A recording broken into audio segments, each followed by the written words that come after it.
From the archives of the United States Cavalry, the true stories of Colonel Ranald Mackenzie and the cavalrymen he led. Mackenzie's Raiders. His secret orders from the President of the United States. Clean up the Southwest. Make it a fit place for Americans to live. Wipe out the renegades, outlaws, and murderers. If necessary, cross the Rio Grande, knowing capture means hanging by the enemy. Discovery, court-martial by the United States Army.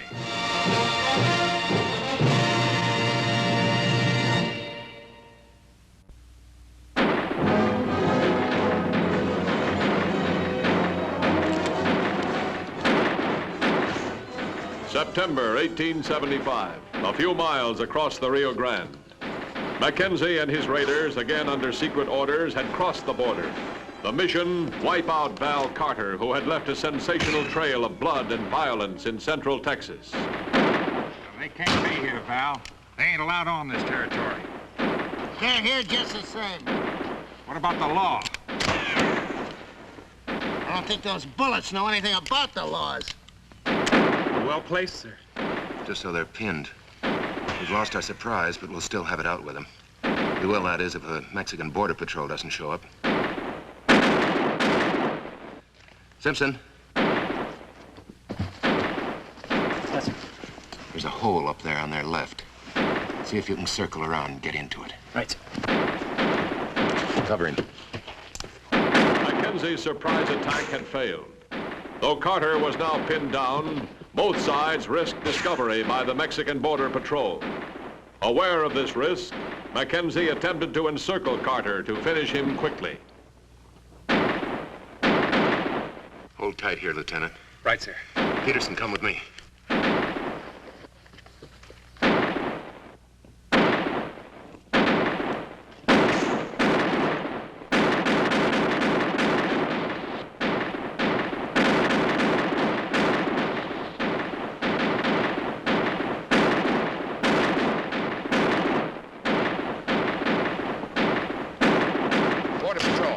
We've got to scatter. Rendezvous this side of the river. Mackenzie's leaving with one less than he came in with. I want him alive. Start looking.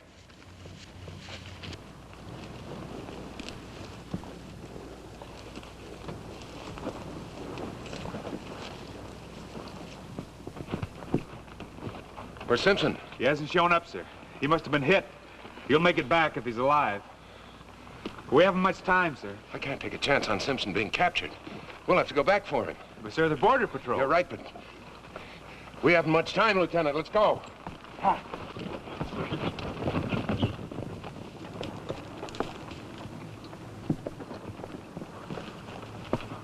That's the last of them, sir.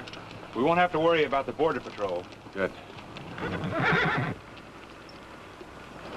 Lieutenant, have the men search this area. Check every inch of this terrain. It's quiet, sir. Carter must have moved on. Look here. It's blood.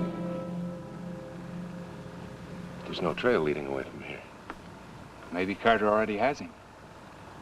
Or maybe Simpson slipped away. He knows how to cover a trail.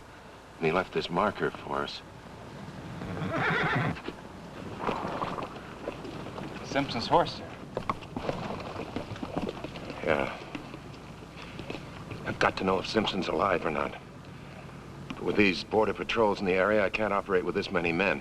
Have the raiders go back to the fort, then you and I'll reconnoiter together. Yes, sir.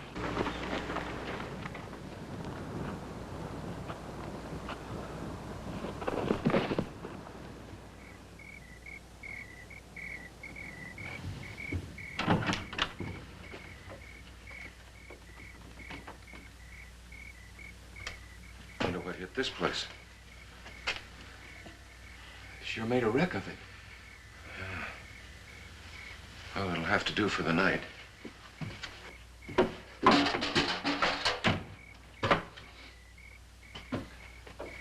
Are we risking quite a lot, sir, staying on this side of the river? You bet we are, Lieutenant. We're risking everything.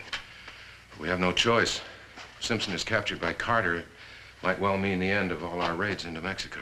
We might not be able to prevent that, sir. As long as there's a chance, we've got to keep trying. Make yourself comfortable, Tom. If Simpson isn't caught, he still might make it back on his own. He's been well trained. Yeah, but unfortunately, he wasn't trained with a bullet in his body. When a man has to fight both fatigue and pain, you can't depend on his wit or his resistance. Simpson's gonna need both. Here. Whew. Wad that up, you can use it for a pillow. Well, what about you, sir? Never use them. Still, even if Carter does capture Simpson, there's no proof he was ordered here as a soldier.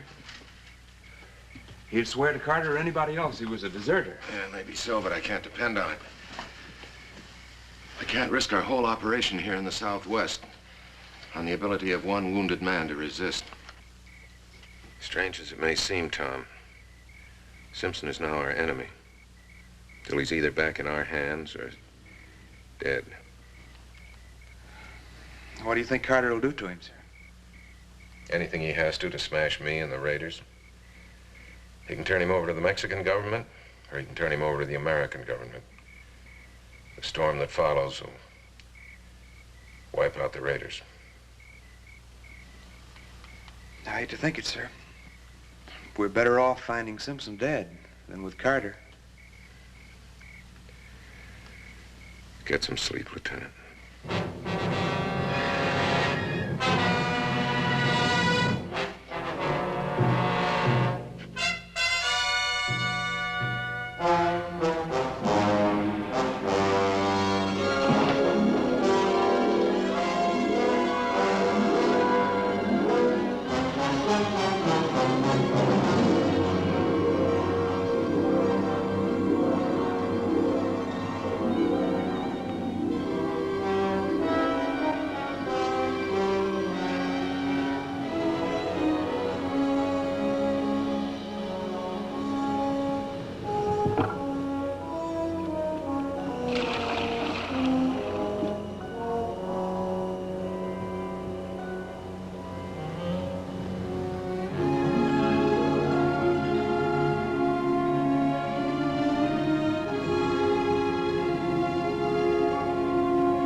Food and water.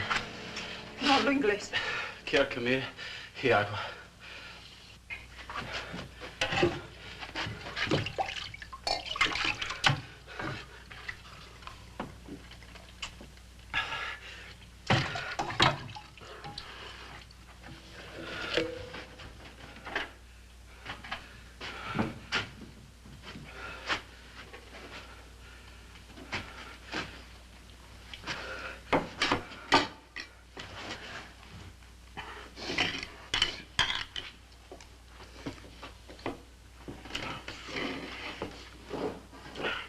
You live here alone? ¿Vive aquí solamente? Sí.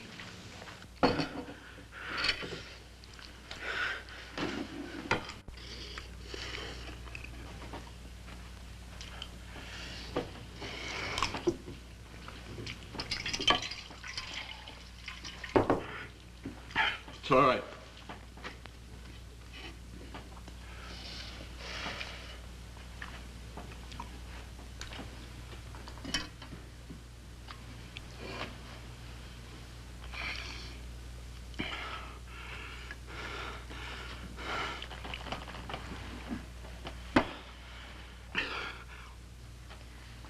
Me permite, por favor.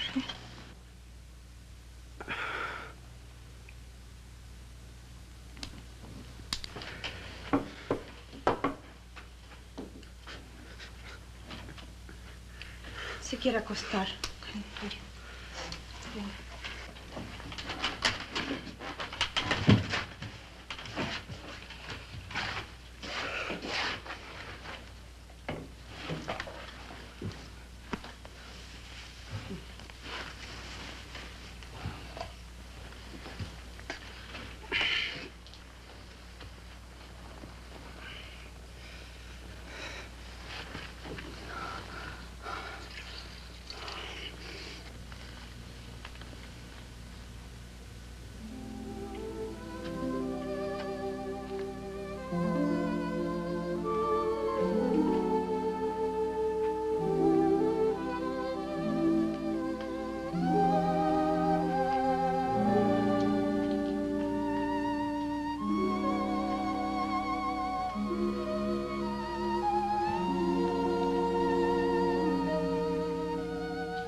¿Cómo se llama? Esperanza. ¿Y usted? Me llama.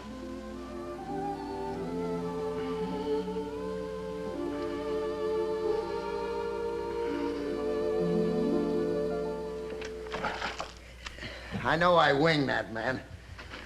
No horse, bleeding like a stuck pig. Ain't even left a trail. Gotta give that Mackenzie credit. He's got a tough bunch. Maybe not so tough, just smart. We'll find out how smart he is as soon as I get my hands on him. But it better be soon. We're doing the best we can. Yeah, well, your best is nothing. Nothing. We get that raider here. Mackenzie's already put a crimp in our operation just being here in Mexico. Yeah, that raider's my one chance to get Mackenzie out of my hair for good and for all. If he's human, we'll find him. Ain't no way he can get out of the area. Unless he can swallow himself up in the air. Well, what did you find out? Well, we didn't find hide nor hair of that raider. I didn't expect you would. But we did find Colonel Mackenzie himself. Mackenzie? That's right. Here in the area, searching for that raider, same as we are. I left one of the men to trail him.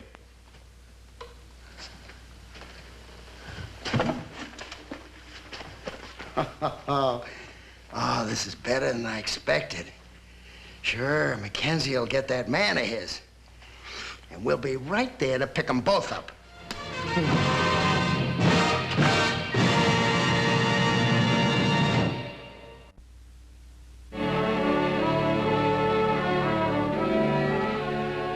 Morning of the second day, deep in Mexican territory. Mackenzie and Lieutenant Paxson continued their desperate search for the lost raider.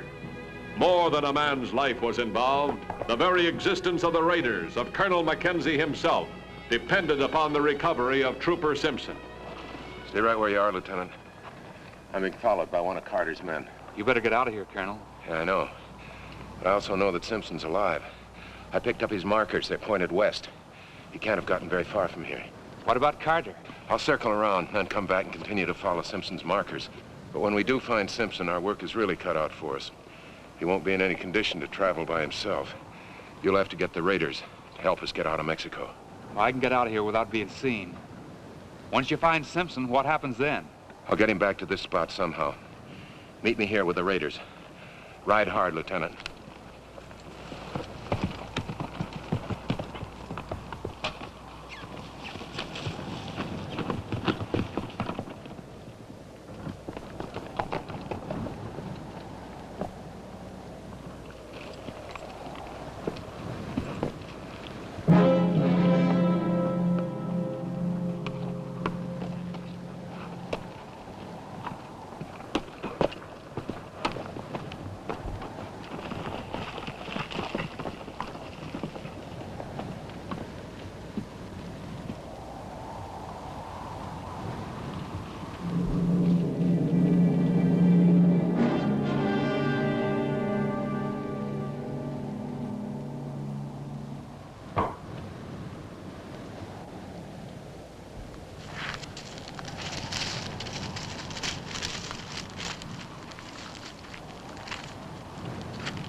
Sí.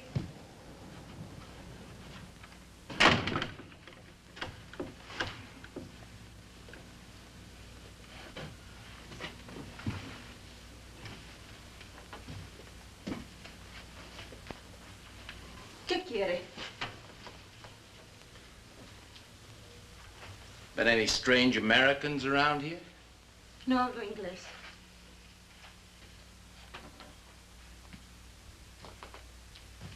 Take a look myself. You live here alone? ¿Vive sola? Sí. Mi familia está muerta.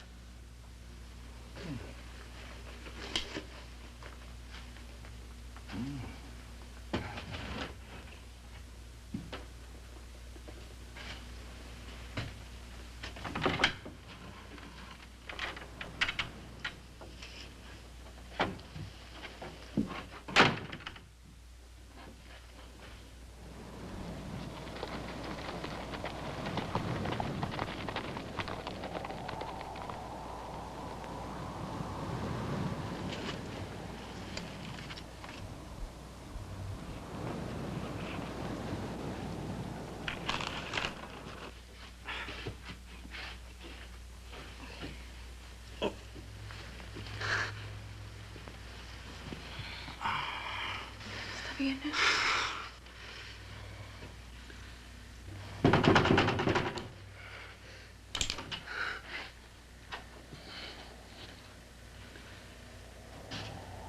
Es su amigo, su amigo. Simpson, good boy, Simpson. Here, lie down, lie down. Wound's in pretty rough shape, huh? Thanks to her, it's clean. Bleeding's just about stopped. Agua para coronar. I see. Does she understand English? No, sir. How much does she know? Only what she sees. Our trousers, she knows we're soldiers. Does she live here alone? Her family died of typhoid a few months back. Señor. Muchas gracias. De nada. Sir, I'm not so sure I covered my trail very well. I was pretty much out of my head most of the time. You did fine. Fine. Those markers helped. Now tell me, Simpson, can you walk out of here? I don't know, sir. I had a pretty rough time just making it to that back door when Carter's men got here. Now listen to me. You've got to walk out of here. I can't let them capture you. You understand, Simpson? I know, sir. But I don't think I'm going to be able to make it back to the river. You won't have to go that far. I've sent Lieutenant Paxson back for the raiders. But we've at least got to get as far as the spot where he last saw me. And we've got to hurry. Now that Carter knows we're both in the neighborhood, he won't stop searching this area till he finds one or the other of us. Now, come on, come on. Señorita, por favor. Ay, pero se está muy enfermo, no, por favor. Oh, wait a minute, wait a minute. Get out of sight. Come on. I'm coming back. Señorita, párese aquí.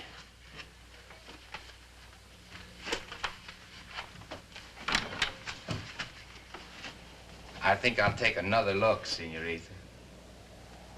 Oh, don't be afraid of me.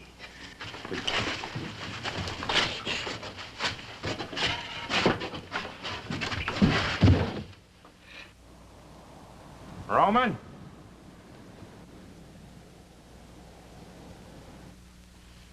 Roman?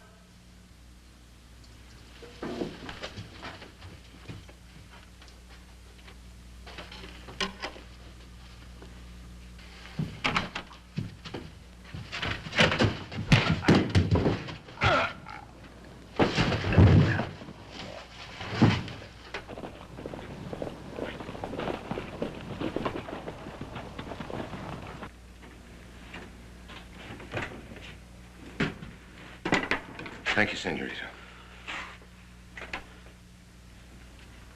All right, Simpson. The two horses out in front. You ride one, the Senorita and I'll ride double on the other. Come on, let's get out of here.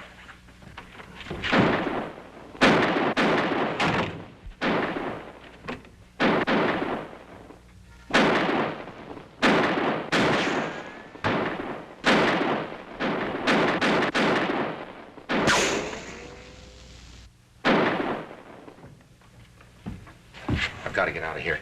I've got to get back to Lieutenant Paxson and bring the raiders. It's our only chance. Don't worry, Colonel. They won't take me. Is there another way out of here? Hay otra salida. Es muy difícil, imposible. Hay otra salida. Sí, por aquí. You and the girl keep up a steady fire. Don't let them get near. Yes, sir. Good luck.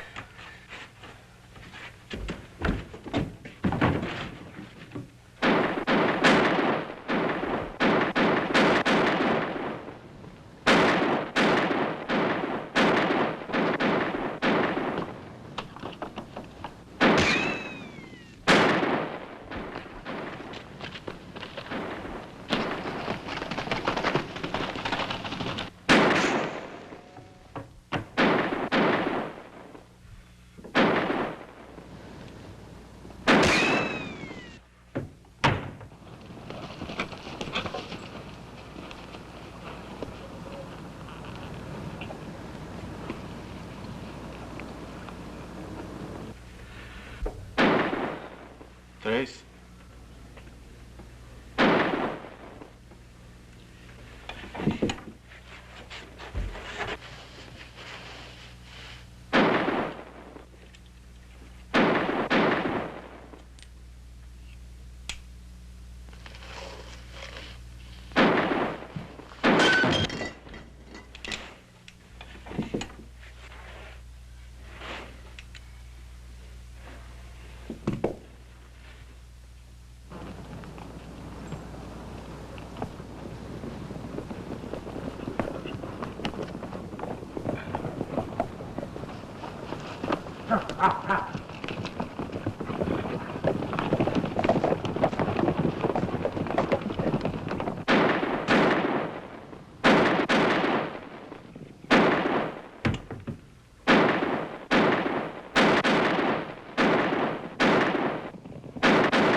Drop it.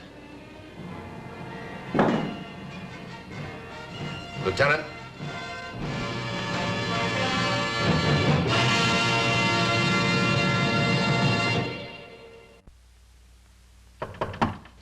Come in. Private Simpson reporting, sir. Oh, yes, Simpson. Close the door. Step over here, please. Doctor tells me you're about ready to resume active duty. I'm ready to go back right now, sir. Mm-hmm. Well, I called you in here, Simpson, to remind you that when you became a raider, you took a certain oath never to divulge any of your activities as a raider, even after your term of enlistment is over and you've left the Army. But I haven't talked, sir. I don't intend to. See to it that you don't. Even when you're tempted to explain where you got this Medal of Merit. I understand. Thank you, sir. Thank you, Trooper. Both for your work and for your silence. If the colonel will forgive me, he needn't worry. After my enlistment's over, I figured I might be living in Mexico. In Mexico? Oh, I see. Congratulations, Simpson. Thank you, sir.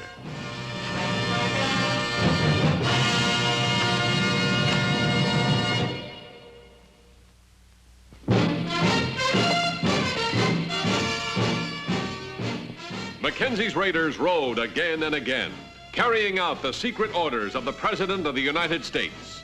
Do whatever necessary to clean up the Southwest. Make it a decent place for people to live. Ride with Mackenzie's raiders as they relive the blazing pages of history in the making.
From the archives of the United States Cavalry, the true stories of Colonel Ranald Mackenzie and the cavalrymen he led. Mackenzie's Raiders. His secret orders from the President of the United States. Clean up the Southwest. Make it a fit place for Americans to live.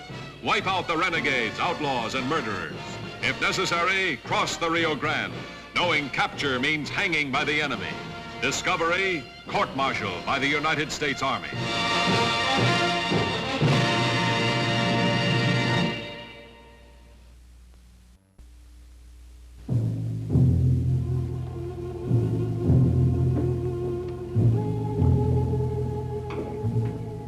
Southwest Texas, 1873. The town of Brackettville, resort of thieves, renegades, outlaws, and a few honest men desperately trying to develop the beginning of democracy on the frontier.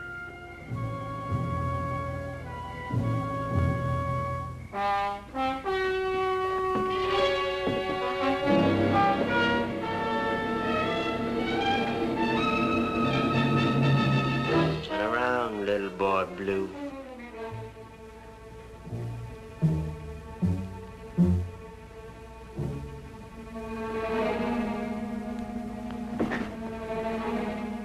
I don't like to draw on a man unless he draws on me first. But I will if I have to.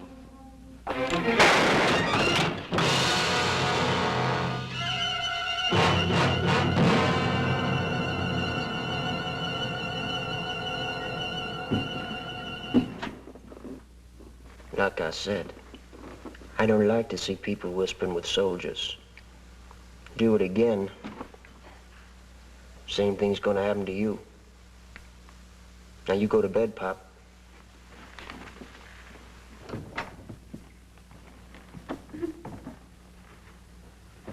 Okay, Johnny, stay right where you are. I'll go tell the sheriff there's been another killing.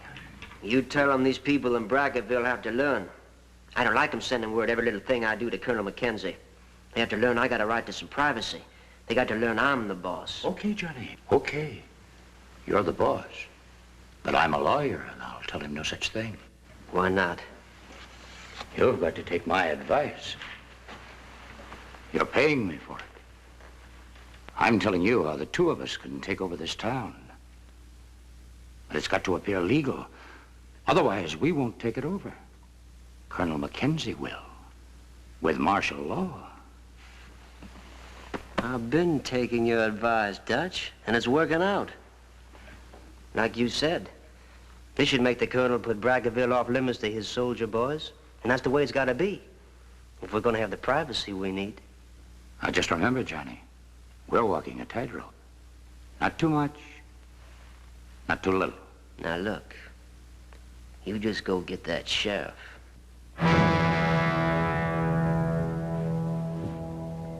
The morning after the murder, Ranald Mackenzie set out for the town of Brackettville on the sad mission of reclaiming the dead boy's body.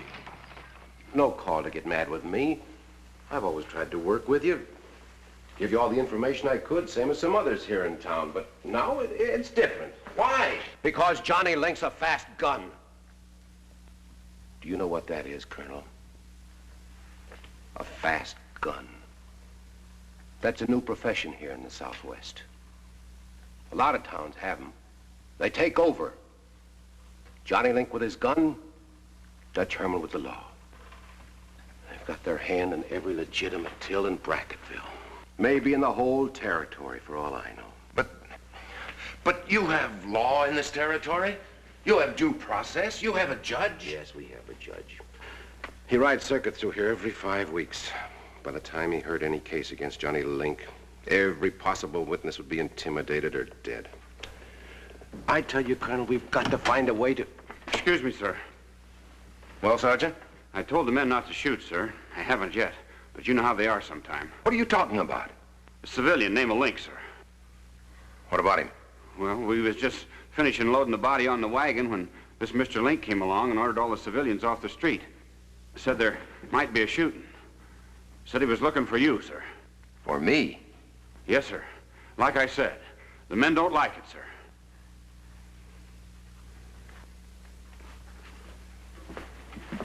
Whatever you do, Colonel, don't try to draw. Don't try to draw.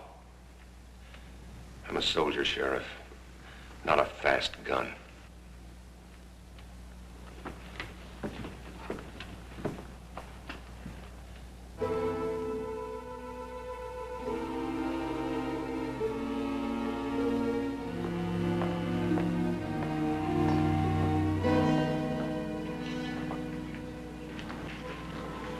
Detail, all in.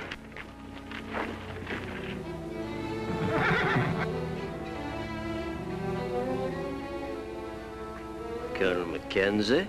Mr. Link, I had word you wanted to see me. Uh-huh. Keep your men out of Brackettville. This town's trying to be law-abiding. Soldiers an unsettling element, troublesome, quarrelsome. Very bad for business. My soldiers wearing the uniform of the United States Army will go anywhere I choose to order them, including Brackettville. In that case, Colonel, you'll have to expect more of these incidents. Sergeant! Yes, sir? Kindly arrest Mr. Link. Convey him to the jail at Fort Clark. Yes, sir. Trooper, forward.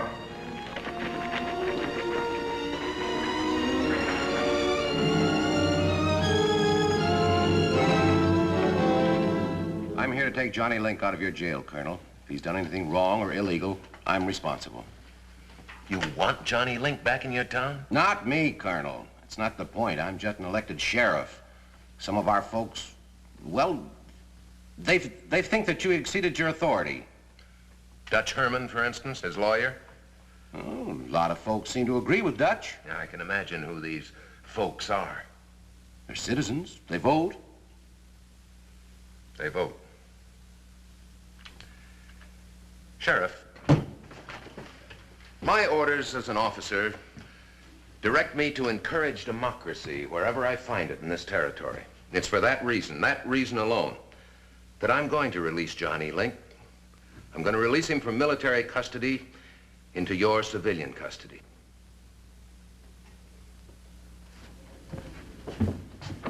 Sergeant, showing Mr. Link.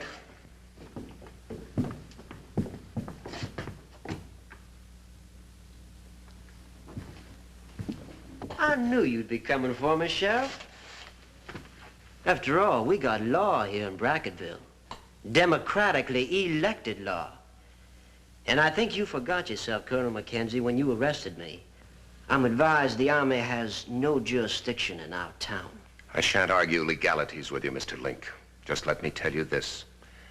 There'll be no more killing in that town. No more dead soldiers, no more dead civilians. Because if there are, you'll answer to me personally. If you ever want me to answer to you personally, I'd be delighted to accommodate you. You just come walking down our street, alone, looking for me. I'll be there.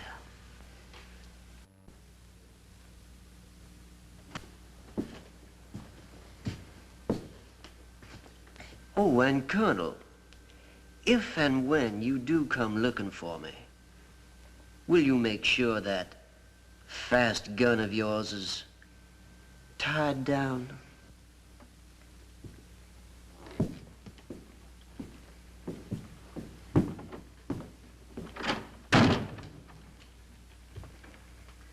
It would seem, Sergeant, that I've been challenged. Well, don't you pay no attention to that, sir. Tied down. Fast gun. What do I know about such games? I studied this weapon in West Point, Sergeant. It's a tool of my profession.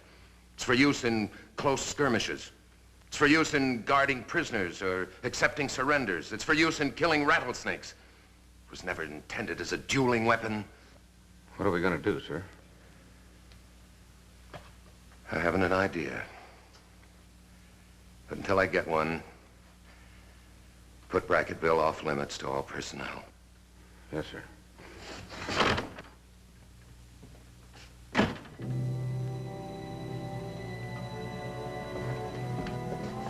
I want every raider that's off duty to be in Stable B at midnight. Happy day. The old man's fine. Shh. The old man doesn't know a thing about this, and he's not gonna. Well, the raiders can't meet without the old man knowing. Did you hear me, Dixon? Yeah, sure, Sarge. We're going to be writing a certain party in Brackettville a letter. I'll be delivering it myself. So you have some civilian clothes ready for me. Yeah, sure, Sarge.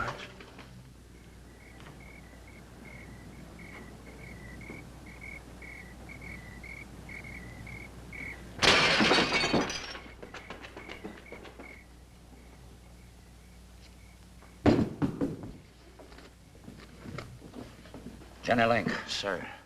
We speak for 20 of us soldiers. Nobody but us knows who we are. We swear that if you ever draw your gun on Colonel Mackenzie, all 20 of us will come personally and kill you. This could be serious, Johnny.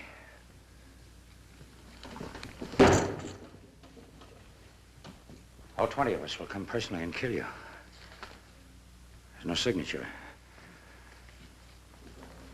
Johnny, I told you not to lean too hard.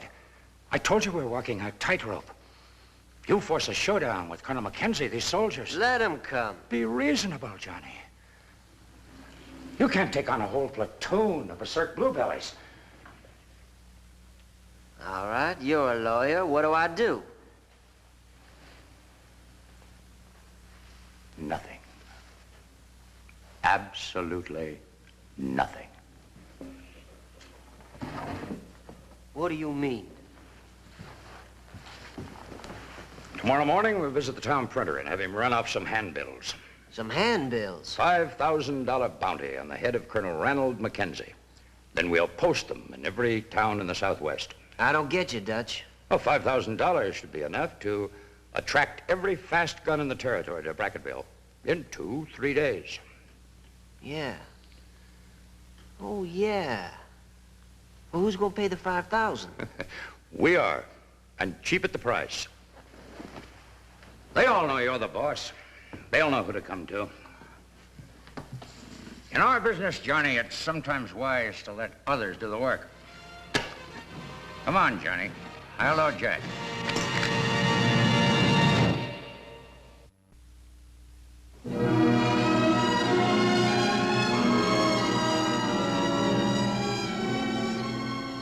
Unbeknownst to Colonel Ranald Mackenzie, Brackettville was about to become a magnet, attracting professional killers from all over the Southwest. Has the colonel read the morning report yet? I put it on his desk, but I haven't heard him bellow yet. Sergeant! You just heard him. Yes, sir? What's going on? What's going on where, sir? You know what I mean, Sergeant. This is the morning report. Why are there 14 men in the guardhouse? Disorderly, sir. Fighting. Fighting about what? Poker game, sir.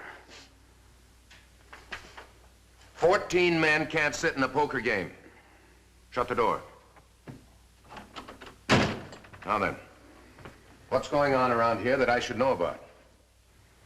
Well, sir, it's the men. Mostly it's the new ones that have never fought under you before. What about the men? They say we're scared, sir. What you mean is they say the colonel's scared. I guess so, sir. But it's just some of them. And us men that know you, well, we feel they should have their heads knocked together anyway. Scared of a 2-bit fast gunman.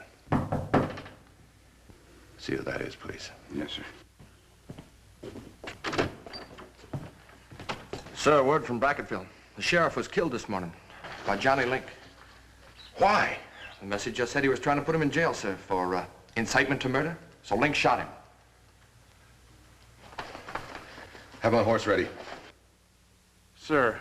Send word ahead by civilian scout. I'm coming into Brackettville. I'm in to see this Johnny Link put in the town jail. Sir, you ain't going walking down that street alone. No, you're right, Sergeant. You, Corporal Dixon, and 3 other troopers will accompany me. We're further going to see that Brackettville elects a new sheriff. Yes, sir. Now, get that civilian scout going. I want him there before us. Yes, sir.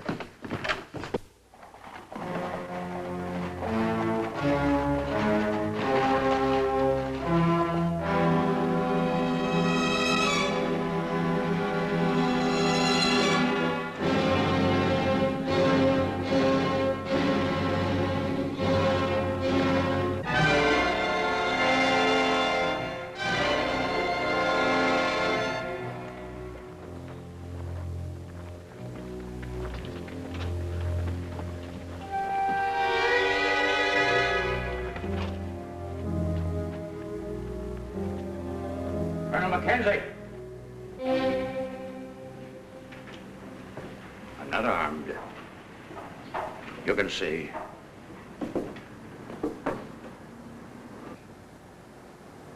I don't want any trouble in this town. No gunfighting. What do you mean you don't want any trouble in this town? What have you got to say about it? Haven't you heard? I'm the new sheriff of Brackettville. You're what? You heard me. The citizens got together this morning and elected me. I see. Where's Johnny Link? I've come to see him. Johnny won't be able to see anybody for 2-3 days. I've got him in jail, pending an investigation. In jail? But you're his lawyer. I'm also a public official now. I know where my duty lies.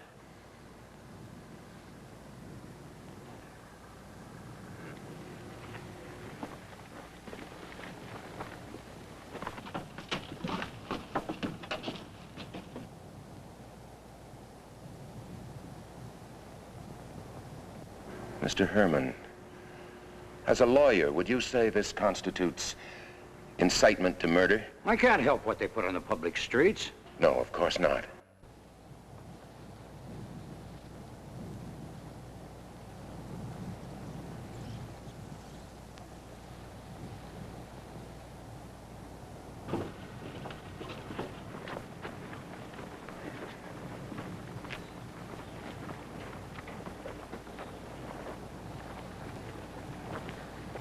Please tell Mr. Johnny Link and anyone else concerned that I'll be back to see them in 2-3 days. Sergeant, you'll report yourself to my office the minute we get back to Fort Clark.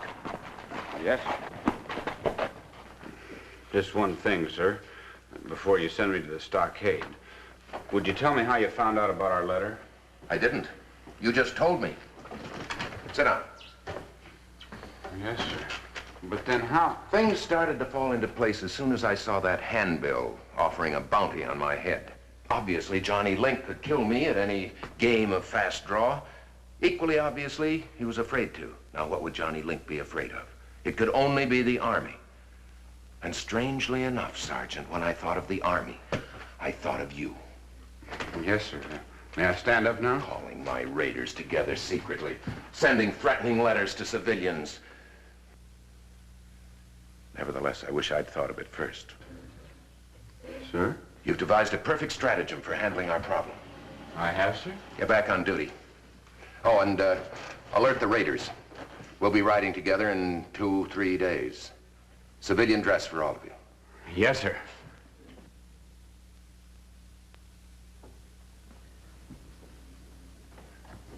Dutch. I've been looking for you. Johnny Grjngo just got in town. Johnny Grjngo, huh? Yeah. All right. That makes 5 of the best already, and it's only 3 days. Hey, Johnny. What are you doing down here in the lobby? You're supposed to be in jail. I get tired cooped up in that room upstairs. Oh, Johnny. Hey, Johnny, come here. Who's that one? Yeah, who is that? I've seen him somewhere before. Where? Dodge City? Cimarron? But anyway, I make 6 already. You sure they know what to do when the time comes? Sure. They're all waiting for you. Where will you be? Upstairs, upstairs. Watching. He's coming to town. Mackenzie's in town. Get going, Dutch.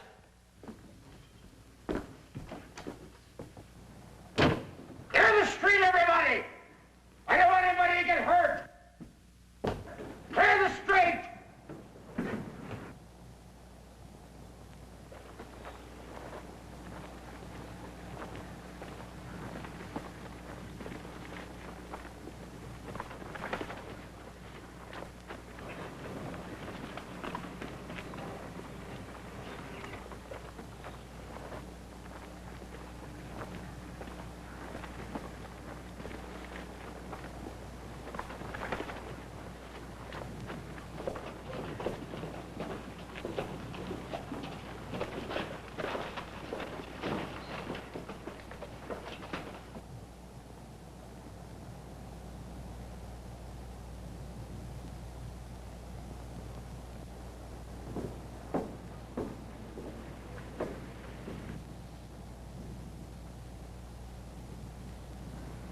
I have no doubt that any of you gentlemen could kill me in the next second.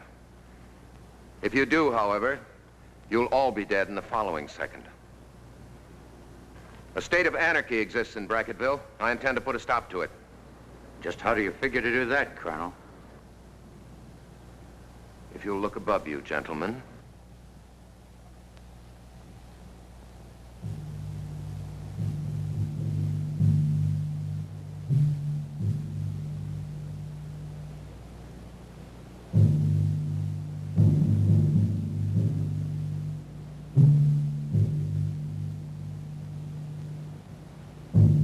Each of those guns is trained on each of your hearts by one of my troopers.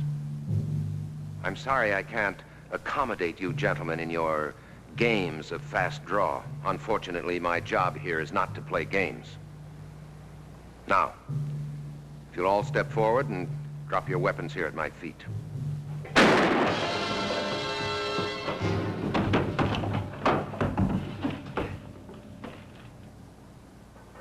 Now, gentlemen.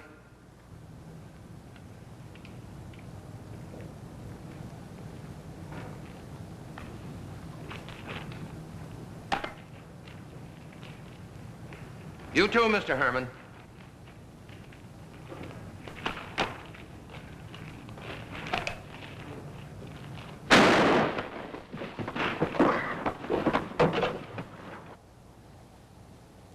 All right, Mr. Link. Now we're evenly matched, because I'm already drawn. Will you fight out here, or shall I come in and get you? Hold your positions!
It's only an arm wound, Sergeant. Don't look so funereal. But see if you can find where the town doctor's hiding. I think I'm gonna faint.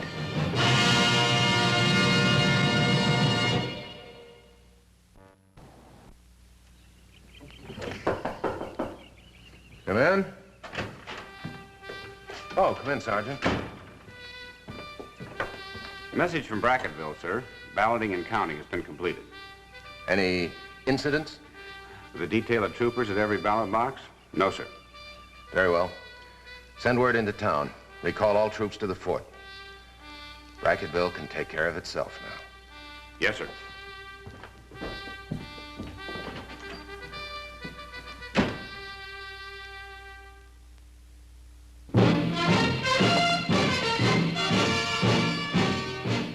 Mackenzie's raiders rode again and again, carrying out the secret orders of the President of the United States. Do whatever necessary to clean up the Southwest. Make it a decent place for people to live. Ride with Mackenzie's raiders as they relive the blazing pages of history in the making.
From the archives of the United States Cavalry, the true stories of Colonel Ranald Mackenzie and the cavalrymen he led. Mackenzie's Raiders. His secret orders from the President of the United States. Clean up the Southwest. Make it a fit place for Americans to live. Wipe out the renegades, outlaws, and murderers. If necessary, cross the Rio Grande, knowing capture means hanging by the enemy.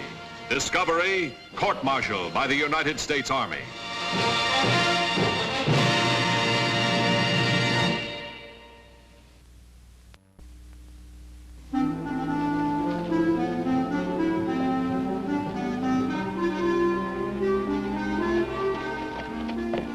Fort Clark, the year 1874. Colonel Ranald Slidell Mackenzie commanding. The pressure on his undermanned garrison was growing day by day. The 1,500-mile perimeter, which was the responsibility of the 4th Cavalry, was becoming increasingly difficult to patrol. Each morning light saw the troopers leave the post. Each twilight saw less and less of them return.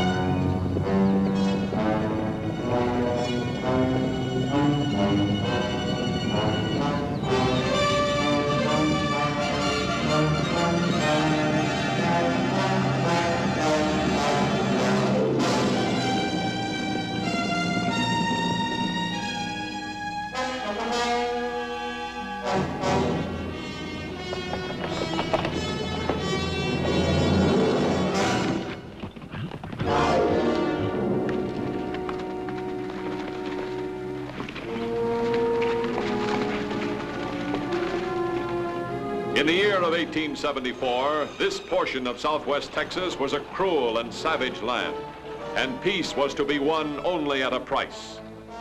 The men of Fort Clark paid the price against renegades, outlaws, and Indians. As the days passed, the price mounted, and among a small group of men in Mackenzie's command, the word mutiny was heard.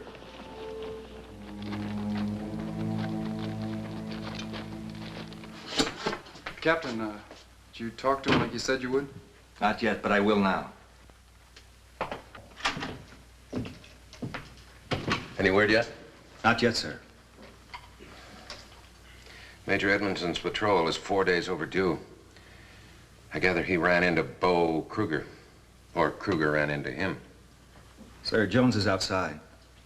You said you'd pass sentence today. Oh, yes. All right, send him in. Yes, sir. I'd like to say something first, sir. Certainly. Jones has been with us for 3 years. He has an excellent record. He has many friends. Yes, I'm sure of that. But Trooper Jones is a soldier. He's responsible for his own actions. May I remind you, this is the United States Army, not a finishing school. Yes, sir, I understand that, sir. For 4 months, Bo Kruger has been able to raid and plunder this land at will, free from our patrols, because this Trooper Jones has been tipping him off to our every action. I'm sure Jones didn't realize what he was doing, sir. Captain, there's a patrol lost out there. They may be dead. And you're going sentimental over a traitor. I'm sorry, sir. I'll bring in the prisoner.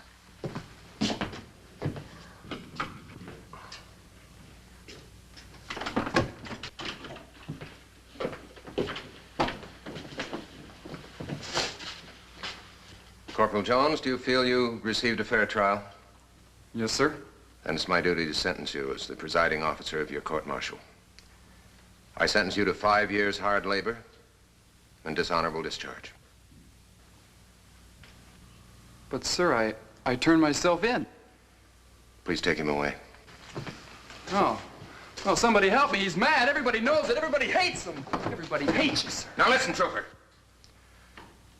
Just be thankful it's not the firing squad.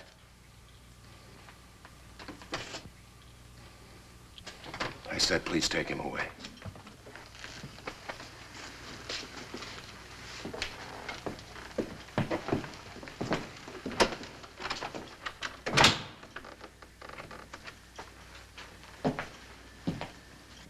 I beg your pardon, sir.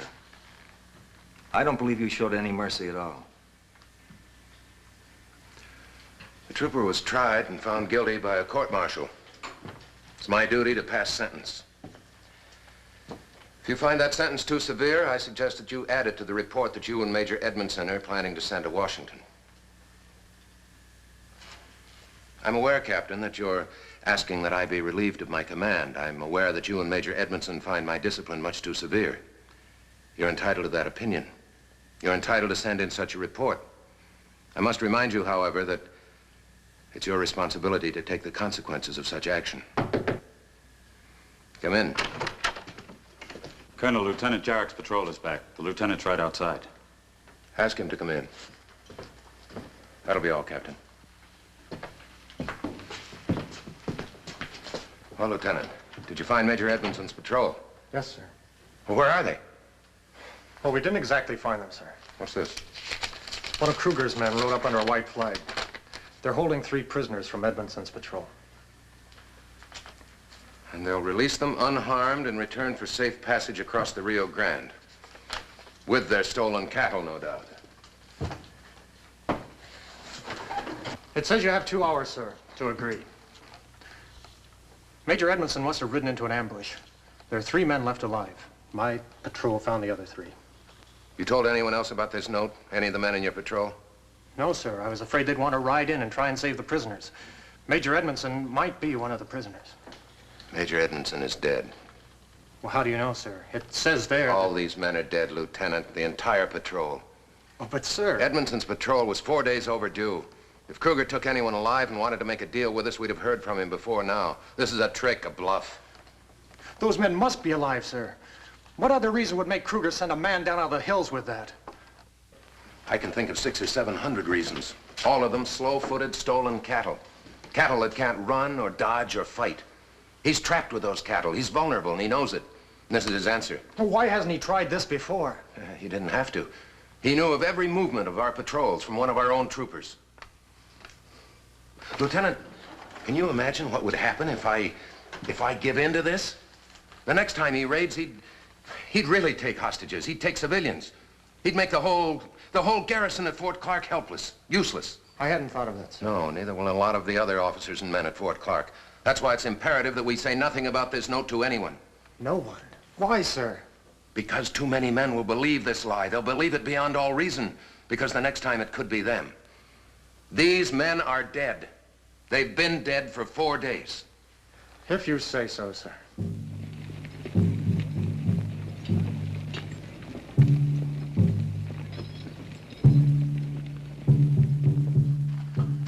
You men ready?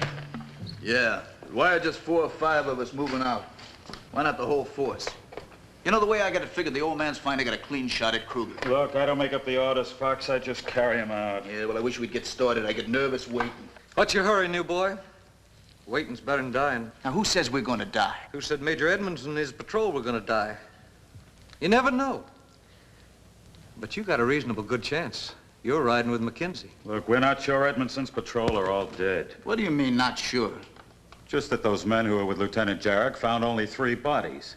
Well, maybe Edmondson and the other 2 crawled away to hide. Or maybe they were taken. Maybe they're prisoners. Well, what are we waiting for? If there's a chance somebody's still alive, why don't we do something about it? Sit easy, new boy, sit easy. You just take orders, do what you're told. Maybe we're waiting to be sure everyone's dead. What's the matter with you, Sarge? You're not making sense. I'm not, huh? No. Well, you haven't heard what I've heard in the colonel's office. The major and Captain Barton arguing about the old man's discipline. And the major going to send a report into Washington. Having the old man busted if he can. Sarge, you trying to tell us the colonel wants Major Edmondson dead? You just save your breath. No one on this post's going to believe that. Attention! Sergeant, did you brief the men? Yes, sir. Any questions? Just one, sir. Is there any chance that some of those men are still alive? No. No chance at all. I think we should all forget about Major Edmondson's patrol. We're going to be in a fight to the finish ourselves in a few hours. Any other questions? Very well, then. Be ready to move out at 1 o'clock.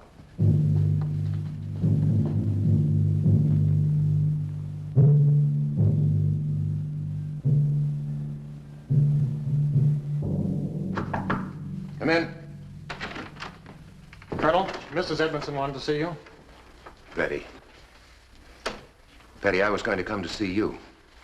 I can't tell you how sorry I am about Bob. Then why don't you try and save him? Save him?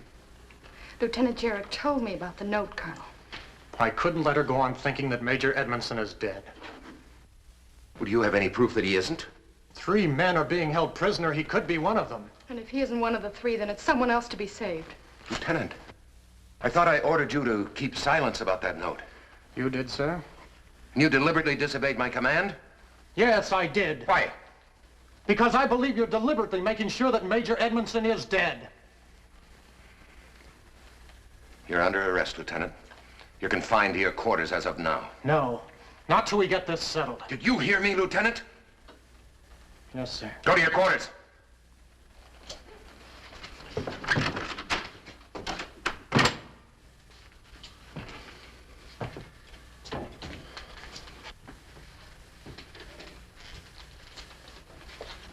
Colonel, I want my husband back if he's still alive. But he isn't. I promise you that these files will be destroyed. I give them to you now, and I swear that Bob will drop all charges. You know what they are. Charges criticizing your manner of disciplining the men. Bob was sending it to Washington.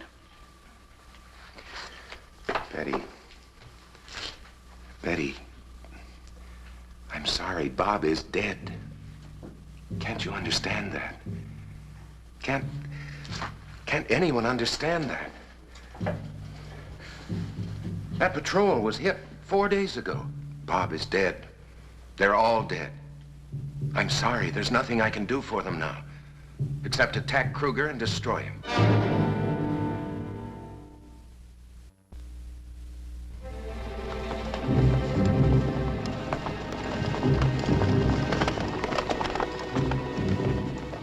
The morning of May 9th, Mackenzie rode out to Kruger's campsite at Antelope Pass. His was the responsibility, and his were the orders. Make this a safe land. The men with him, though ruled by a sense of duty, were deeply disturbed for the lives of the comrades they thought trapped.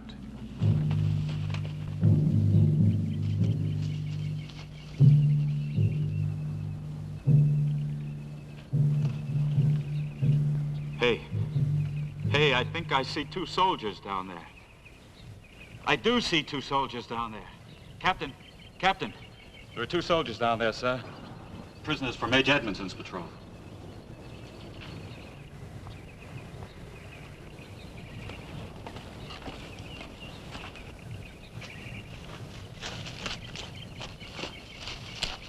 There are 2 men down there, sir. I'm aware of that. What do we do? We wait. That cave up there, have the men conceal themselves in it. Yes, sir.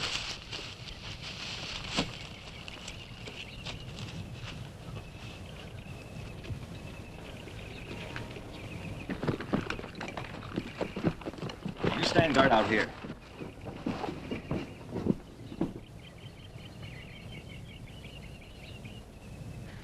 Two men, all that's left of Edmondson's patrol. Well, Brown, what do you think of the colonel now? Stop fretting, new boy. The colonel will work it out. A guard on each man. That's not good. Well, it could be worse. I don't see how.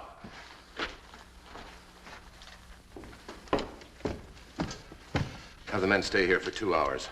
By that time, the sun will be behind our backs, and then we go down the hill. You don't mean you're still going to attack? Those men will be dead before we get halfway down the hill. Not if Corporal Brown does his job. He's going to jump one of their outriders. He's going to change clothes with him. Then he's going to ride right into Kruger's camp. When he gets close enough to the 2 prisoners to make a stand, we go down the hill. There be any chance of making a deal with Kruger? No. No chance at all. Why not? Because, Captain, in that case, we'd lose the one element that's to our advantage. The element of surprise, and we can't afford to lose it. But we can't afford to lose those 2 men down there. Is that it, sir? If by losing those 2 men I destroy Kruger, if I make this territory a little bit safer place to live, yes, Private, I can afford to lose those 2 men. We're all out here to fight, not to do missionary work. Is that clear? Yes, sir.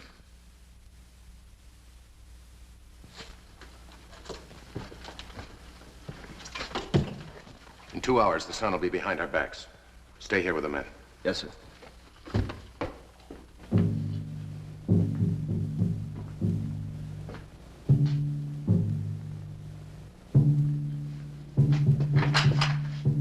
Corporal, get my horse. On the double.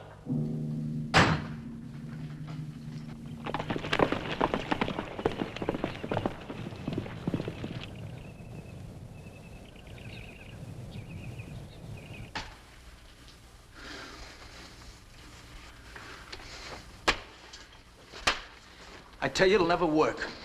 It'll never work. The colonel knows what he's up to. If Major Edmondson was still alive, I bet he'd know what to do to save those men down there. What? Take command. You're talking mutiny. Is that any different from the kind of talk in that report that you and the Major were going to send to Washington? Yes. That was legal and proper channels. Well, I don't think those two men have time enough for you to be legal or proper, Captain. Not if you ask me.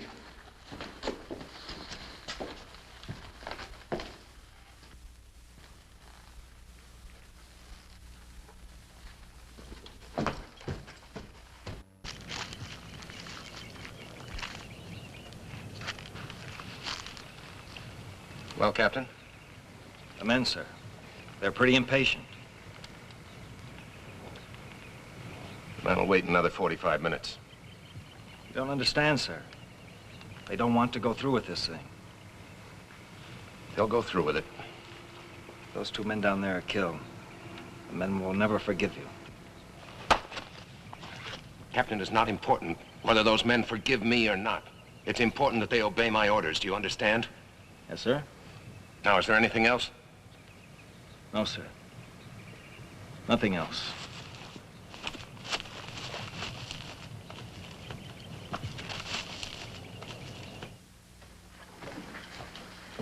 He won't listen at all, sir?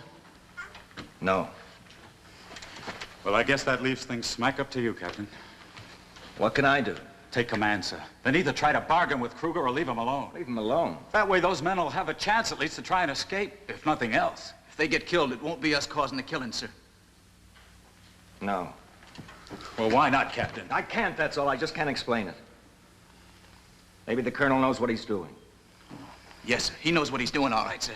He knows those two men down there don't stand a chance. Why don't you just be quiet, new boy? Start acting like a soldier and do what you're told.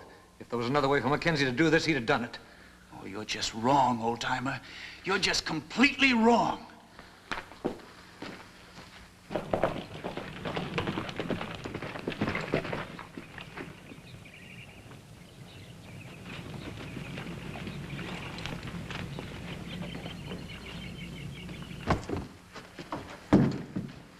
Where is he, Captain? Out there, watching Kruger. Two of Edmondson's patrol were taken prisoner. They're still alive? Not for long, sir. We attack in 5 minutes. You can't. Barton, you've got to stop him. How? I don't care how, just do it. Didn't he tell you about Kruger's note? No, what note? The one I brought in. Kruger's willing to release the prisoners once he's safely across the river. Why in heaven's name didn't he say something about it? I don't know. The colonel ignored it altogether.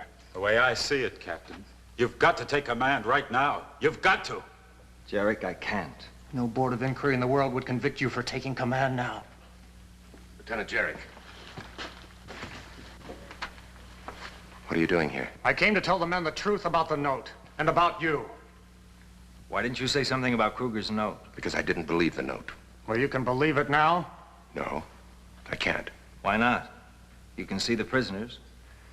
Once Kruger gets those men across the river, he'll never send them back alive. Give him a chance. Give those men a chance. The only chance those men have is a surprise attack.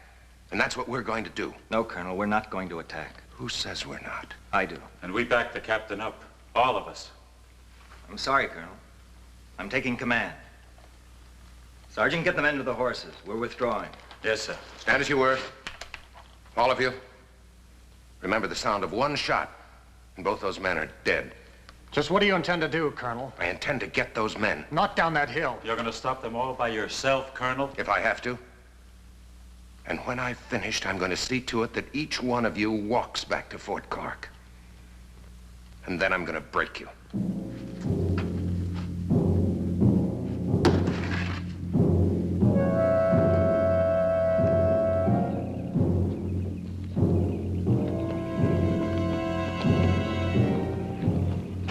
Stop it!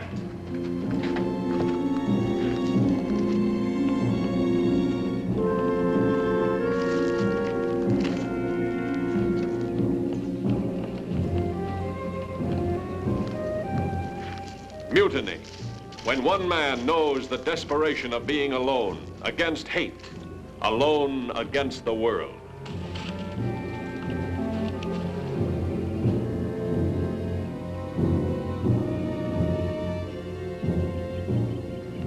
The fool.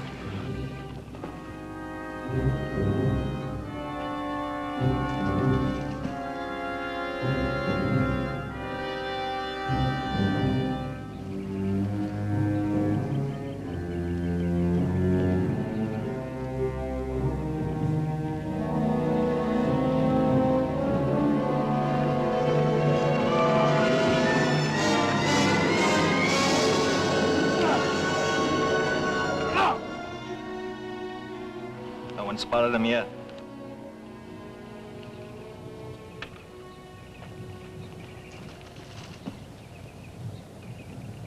Captain, he might make it. We better get ready. If there's any shooting, we gotta get down there. All right, men, let's go.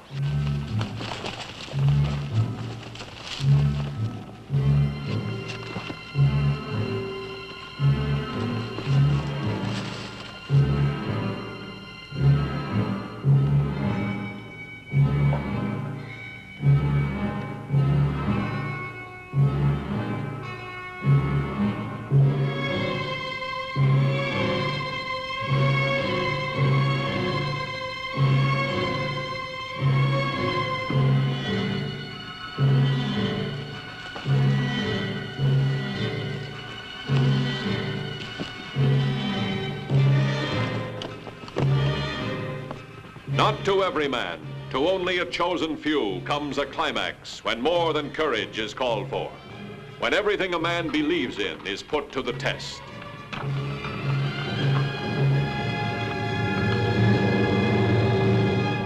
right, it's Ray. Any word from Mackenzie?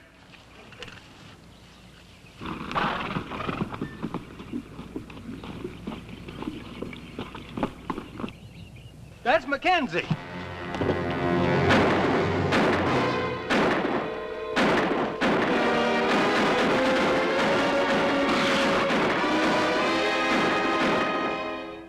The stinkers dressed in our uniforms.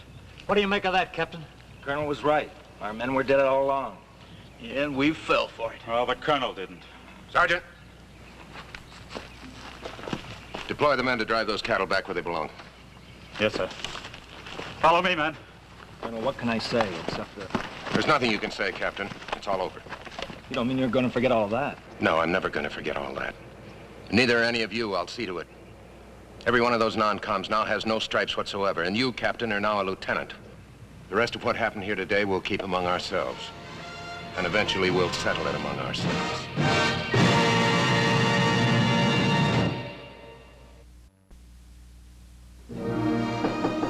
Come in. Goodbye, Colonel. Well, goodbye, Betty. I imagine Baltimore will seem rather strange after Fort Clark.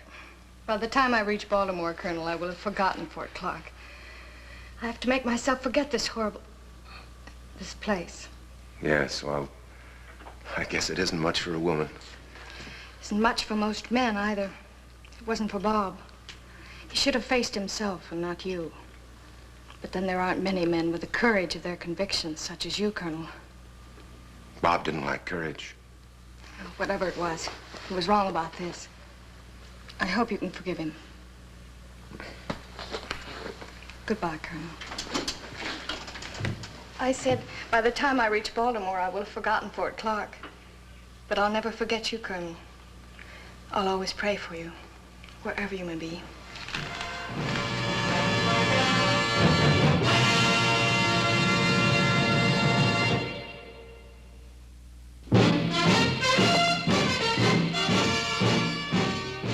Mackenzie's raiders rode again and again, carrying out the secret orders of the President of the United States.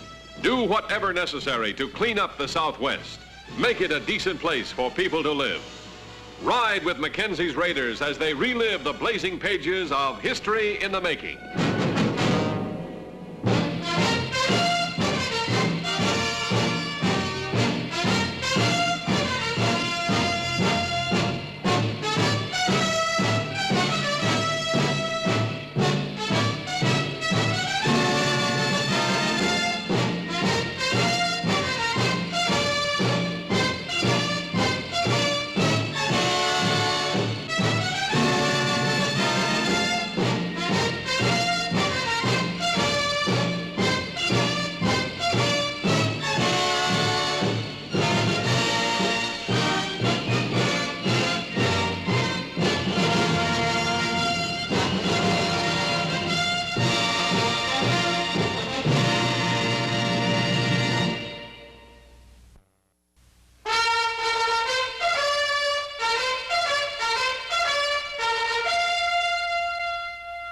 archives of the United States Cavalry, the true stories of Colonel Ranald Mackenzie and the cavalrymen he led.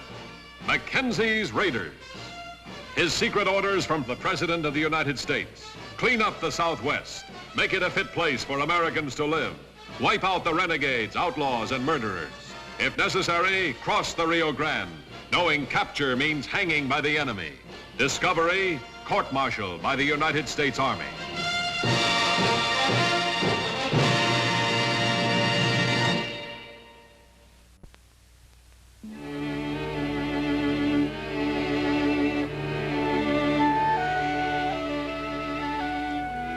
October 1876. Deep in Mexico, Colonel Ranald Mackenzie and a handful of raiders had finally located the camp of the renegade Chiricahua Apache Gatito, a long-sought foe to be brought to justice, dead or alive.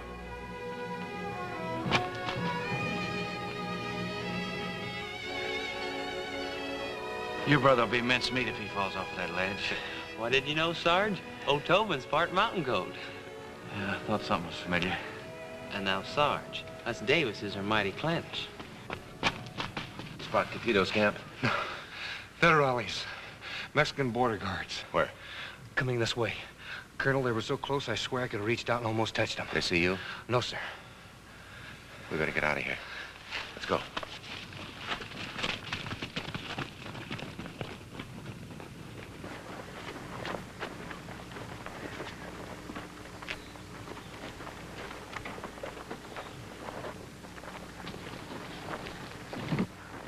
Colonel!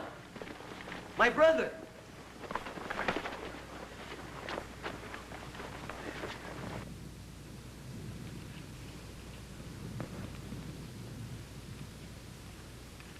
We gotta get him out, Colonel. Davis? Davis? I'm all right, sir. We'd better hurry. There's no time. We've got to leave him. But, Colonel, he's my brother. Give him your canteens, both of you, and your rations. We'll come back for you when we can, Davis. All right, Sergeant, let's go. Tobin? Hurry up. Do like the colonel says. Get out of here. But I can't leave. You better leave. I'll be all right, do you hear? You know what it'll mean if you get caught down here.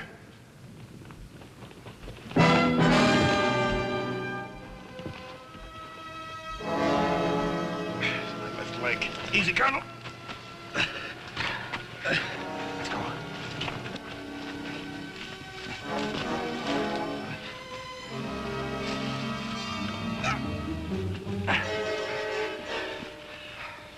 Them Federales can't be far off. We better get going.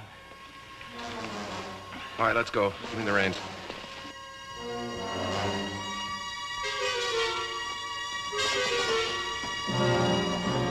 The thing Mackenzie had feared most had happened. A raider had been captured alive below the border, and the Mexican government had demanded a complete and thorough investigation of the circumstances. And by the time I got back to the horses, the Federales had me surrounded, held me for 2 days. If I'd known they're going to bring me back here, I would have told them about Tobin. And have him stand trial, too?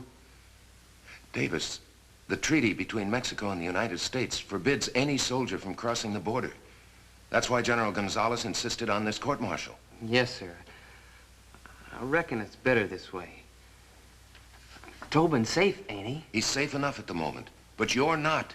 Everything depends on what happens at this court-martial. Well, what do you mean, Colonel? Adam, there are only 23 of us. 23 raiders who know what we've been up to. Everyone else is going to testify against you, according to the way things looked on the surface. That's why this court-martial may reach some pretty false conclusions. Well, now don't you fret, Colonel. I can take care of myself. They're going to tear you apart. More than a few Apaches have tried the same thing. I'm still here. I ain't worried. Davis, this is not a fight with knives and guns. There's more than one way to cut a man. Well, now don't you give it no thought, Colonel. Really, I'm fine. All right, Davis. I hope you remember what you've just said. I hope you remember it when the going gets real tough. A lot depends on you, Davis. The very life of the raiders depends on you. Yes, sir. Trial starts in 1 hour. Good luck.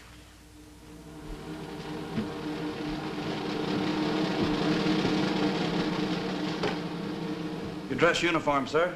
Thank you.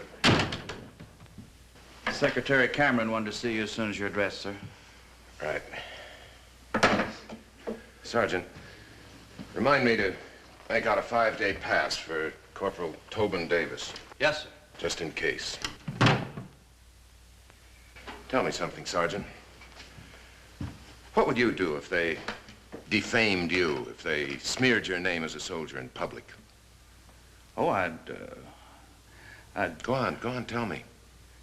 Well, I've been with the colonel for 10 years. I think he knows what I'd do.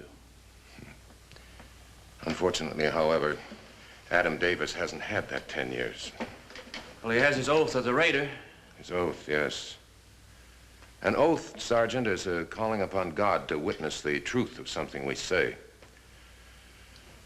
I'm afraid that by the time this trial is over, Corporal Adam Davis may well believe that God has completely deserted him. Colonel, the responsibility for this situation rests entirely upon your shoulders. The government cannot allow it to become a cause of war with Mexico. And if the existence of the raiders becomes known during this trial, you yourself will face court-martial. The president cannot support you. Mr. Secretary, from the moment I received those secret orders from the president, I was aware that something like this could and probably would happen. I'm perfectly willing to take full responsibility.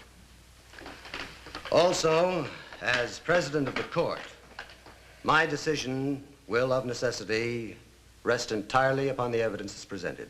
I understand that, sir. Good.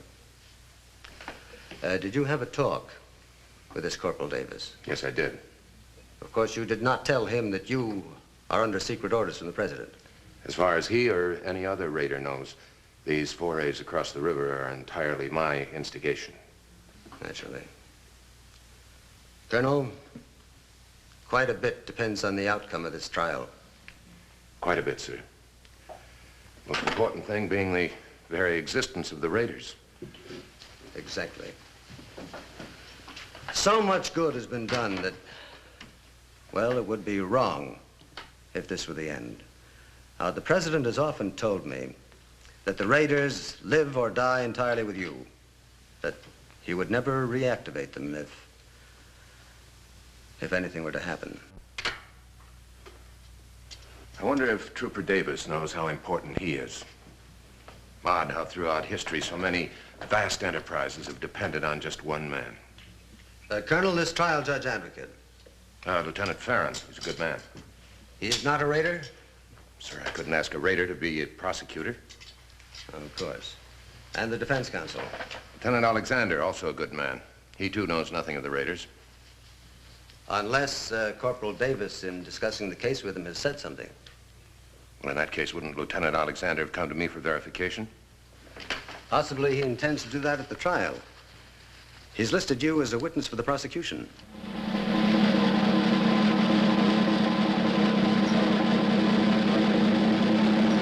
Everyone, please rise.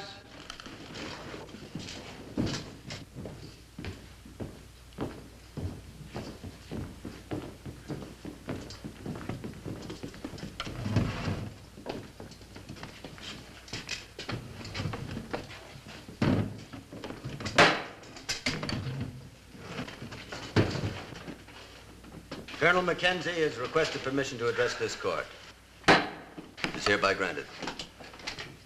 Mr. Secretary, gentlemen of the court, Lieutenant Alexander, Lieutenant Farron, inasmuch as this is a general court-martial and the very life of the accused is at stake, I, as commander in this area, am disqualified to hear the case.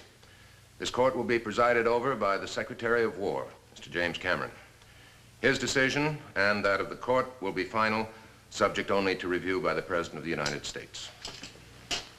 Lieutenant Farron, would you read the charges and specifications to the court?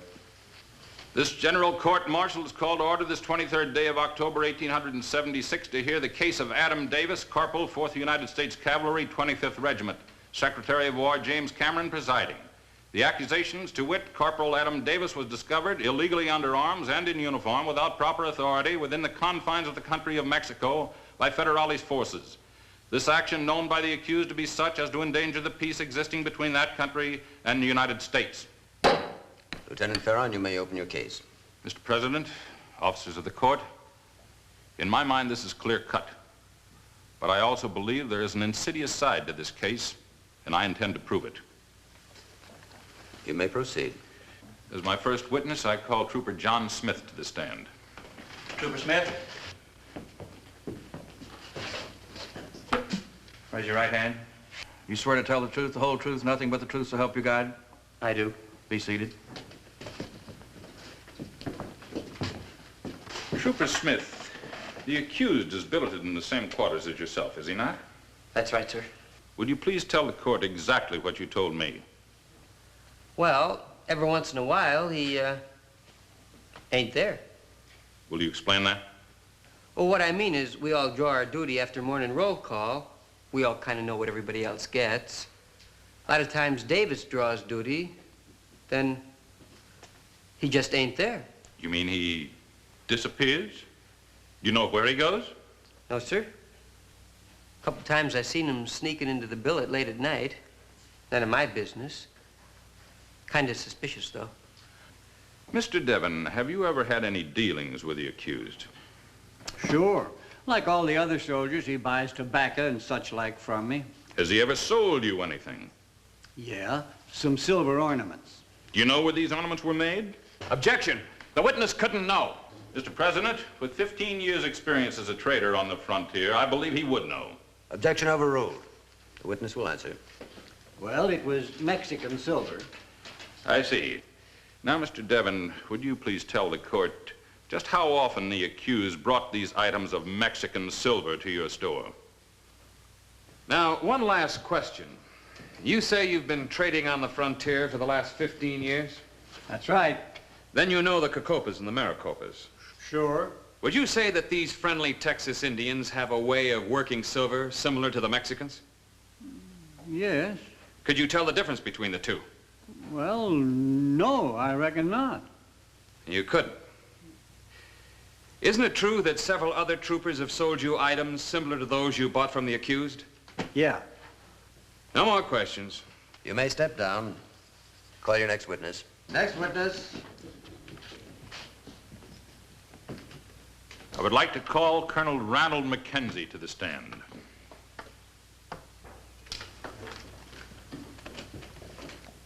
Now, Colonel, may I ask why, on 2 occasions when the accused was about to depart on furlough, why did you personally cancel his leave? Objection. Colonel Mackenzie isn't being judged. I see no reason why he should be made to account for the handling of his command. My apologies if I appear to be doing that. But I am trying to establish a point. What is that point, Lieutenant? I'm trying to show that on several occasions it was necessary for the commanding officer himself to discipline him. In general, let me say that discipline is usually handled by my chain of command. However, with reference to the point you wish to establish, it's true that on occasion I exercise my prerogative and discipline the men personally. Corporal Davis, no more and no less than any other man. Yes, of course. Colonel, how would you rate the accused as a soldier? I had always rated Corporal Davis as an extremely brave and able soldier. Had, until now. I didn't mean... If it please the court. Lieutenant Alexander. The trial judge advocate at the opening of this court-martial made a statement that there was an insidious side of this case. I fail to see any proof of this. If I may, I'd like to ask just what he's getting at with his whole line of questioning. I'll tell you what I've been getting at. The accused is known to have disappeared from this post, to have had in his possession Mexican silver, here purported to be gotten from the Indians. I'll even admit to that. Specifically, the Indian Gatito. It's a lie! Believe me, he's lying! He's lying! I believe this man has treasonously funneled information to Gatito to assist him in his raid. He's lying! For personal consideration. That's a lie! A lie! Believe me, he's lying! Objection! And that he has selfishly endangered the lives of settlers in this area by bringing on the threat of retaliation from the Mexican government. May I speak, But there is please? only one conviction open to this court. Mr. President! Treason! He's lying! May I speak? No, believe me, he's lying! He's lying!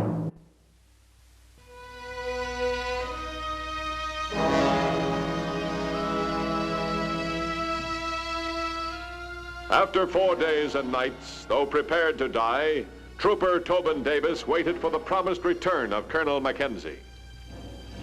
With food and water almost gone, the wait would soon have to end.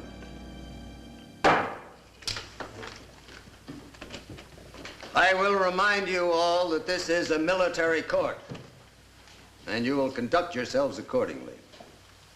I sincerely hope that the recess has given everyone time to calm down.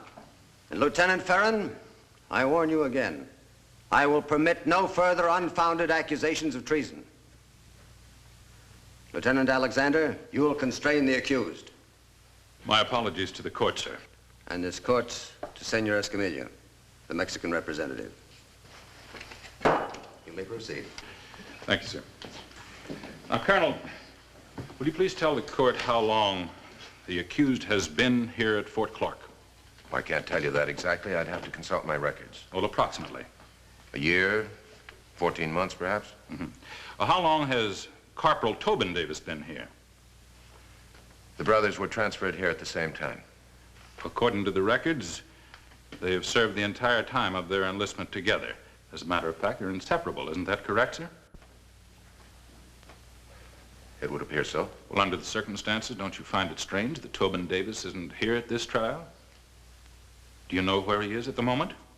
Lieutenant Ferron, it was pointed out to you a few moments ago that Colonel Mackenzie cannot be expected to have such answers. Sir, with the court's permission, I can give you that answer. I know where he is not. He is not here at Fort Clark. Mr. President, I fail to see what this information proves.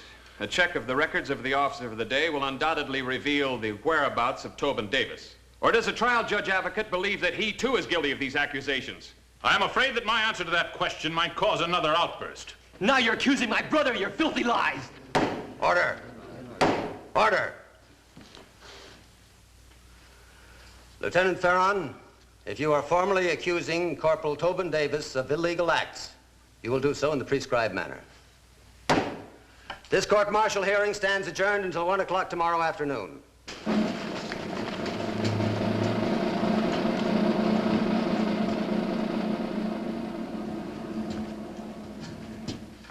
Corporal. Corporal. Colonel? I told you it wasn't going to be easy. I know, but Lieutenant Ferron's making me out a traitor. And Tobin, too. The lieutenant's only doing his duty as he sees it. But it's not right. Sure, I was across the river. The reason why, I can keep it to myself. But I can't stand... Davis, don't you think I want to deny Lieutenant Ferron's accusations? Don't you think I want everybody to know the truth about you? But it can't be that way. Even if your life depended on it, I'd have to keep my mouth shut. It's my duty to keep my mouth shut. Just like it's your duty to take anything that they throw at you on that stand. Duty? Exactly, Adam. Duty.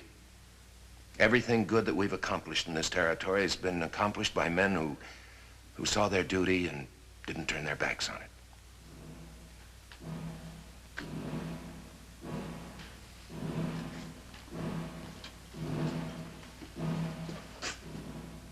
What that lad must be going through, it's not fair. It's not fair to ask that much of any man.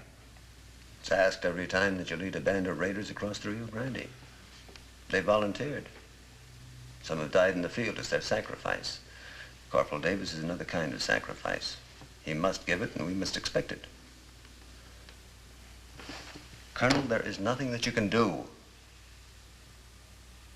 Yes, there is. There's one thing I can do. What do you mean? My leg is loosened up enough. I'm going to go after Corporal Tobin Davis. That will not influence Corporal Davis. That was not my intention, sir. I apologize. Mr. Cameron, Adam Davis or no Adam Davis, trial or no trial, I'd be going after that man in Mexico. Of course. But what about the patrols? I understand the federales have closed the border. I'll get through somehow. I'll get through if I have to ride as far south as the Rio Grande. Just one more word. If you are caught, you will face the same fate as Corporal Davis. That's the fate I live with, Mr. Cameron.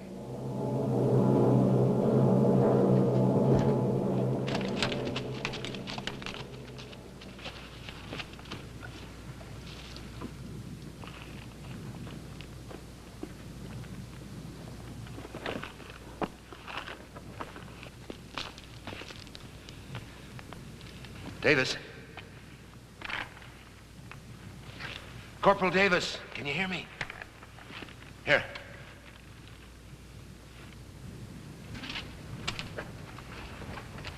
All right, cinch it around you. Here we go.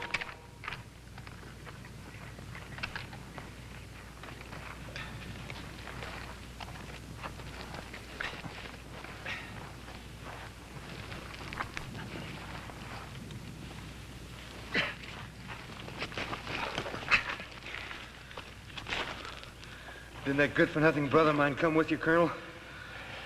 You and I are due back at the fort.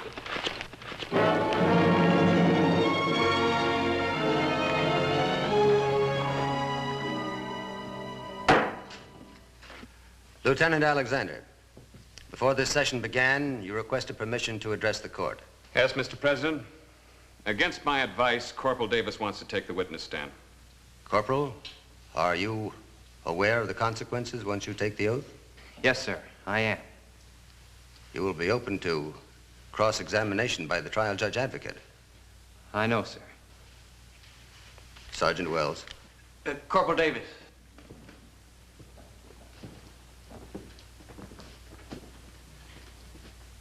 Raise your right hand. You swear to tell the truth, the whole truth, nothing but the truth, so help you God? I do. Be seated. You may address the board, Corporal. Strange. I stand over there and I tell the truth. It can't be heard. I am out of order. Over here, it can be heard. Judicial procedure was not devised in this court, Corporal. What is it that you wish to say? Under oath, before God, I want to wipe out the lies told about my brother. My brother is guilty of nothing. He is innocent of the accusations made here. I'm on trial. Think what you will of me. He's not here to defend himself. And your impassioned plea was most touching, perhaps even to be believed. But it is my belief that you are guilty. Guilty of illegal dealings below the border. Guilty of treason. That's a lie! Then will you kindly, for the benefit of this court, tell us what you were doing below the border? Well, Corporal Davis, we're waiting for your answer. What were you doing in Mexico?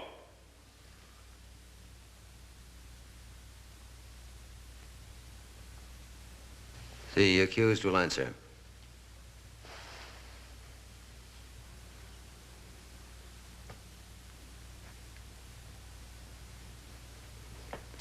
I refuse to answer.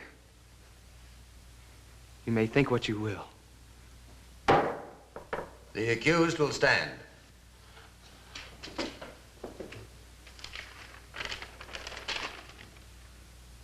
Corporal Adam Davis, of the charges and specifications, you have been found guilty. You will be stripped of all insignia, formally and dishonorably discharged from the United States Army, and forfeit all rights and privileges due you. This sentence to be carried out immediately.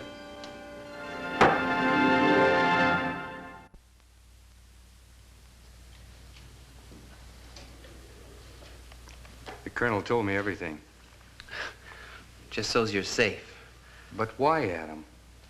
It's the way it's got to be. Colonel, at the end there, Secretary Cameron, he seemed to know. Did he?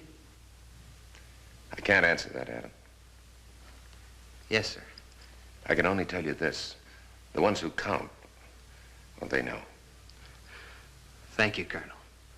What now, Adam? Well, I've been in this part of the country for a long time. I guess a homestead. Get a piece of land, work it maybe. If there's ever a need for an unofficial raider, well... I'd be proud.